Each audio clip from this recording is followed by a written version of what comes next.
It does, it's been 28 years. I look at it as close to 30, and it's just overwhelming, and that there's still so much attention that's brought to that case. And I was, hoping that eventually it would die down a little bit, but it just doesn't seem to go away. Do you ever have pause or any thoughts that you made the wrong choice? Never. I've always been very comfortable with my decision and the decision of the 11 other jurors. We were in that room. We know what went on. And again, our decision wasn't based on what we felt in our gut, whether he did it or not. It was based on what was presented at that trial, the evidence that was shown, that was given to us and that we had to consider. And at that point, there was reasonable doubt, and it was something that you could not deny. And that's why the verdict came so quick. There are some who have talked about this, many in fact, who talk about this and this decision in light of the fact that it came in the trial after Rodney King and the recorded beating that we all were witness to, that this was somehow a referendum broadly on race in America. Did you see it that way when you rendered your verdict? Not at all. Not at all. It was based on, like I said, the evidence that was presented by both the prosecution and the defense. We looked at the actions of the police officers that were involved in the case. Mark Furman, number one, the things that he did, the things that he said, him having to take the fifth during that trial, that brought doubt. And how could you deny it? How could you overlook it? That was just something that we took in and we had to consider. And again, it was the reasonable doubt whether or not OJ killed Nicole and Ron Goldman.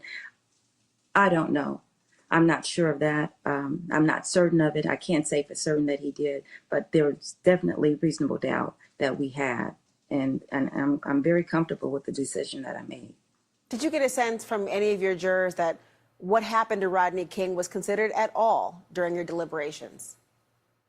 Not during deliberations. I think after years later, I heard some things that were coming from a couple of the other jurors that I didn't like what I heard that came from them, but it wasn't talked about in the jury room during deliberations. You, I understand, heard part of my conversation earlier with Jeffrey Toobin and Michael Eric Dyson, just to name a few, and of course CNN correspondent who covered this case. What's your reaction to the way that it is being discussed? I listened to your last segment with Jeffrey Toobin, and then when I heard him put a lot of that blame on Kato Kaelin, I thought that was tasteless and it wasn't correct.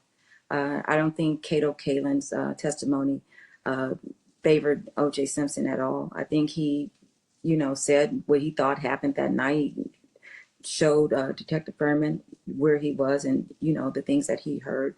And that's all there was to it. I didn't put much weight into his testimony as in regards to OJ's innocence or guilt.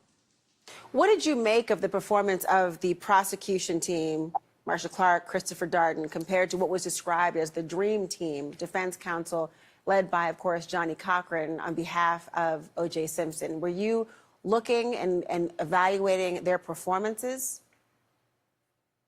I'm sure I was. I don't think they measured up. I think especially Christopher Darden, he probably wasn't the right guy for that team. Why? He seemed, I want to say at times, very nervous, not confident, unsure of himself. When he asked OJ to try on the glove, I looked at him like he was crazy. Like, why would you have him do that? But he did it anyway. And why did you think that was crazy? That's interesting to me. Why did you think that was a crazy moment? Because he didn't need to have him try on the glove. We looked at the glove, we could see the glove, and it was a big glove, and we assumed that it would fit.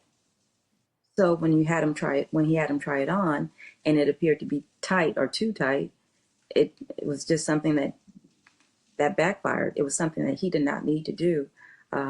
We could, again, we could look at the glove. We saw it was a big glove, and we would have assumed that maybe it fit. But he just gave him an opportunity to show something different.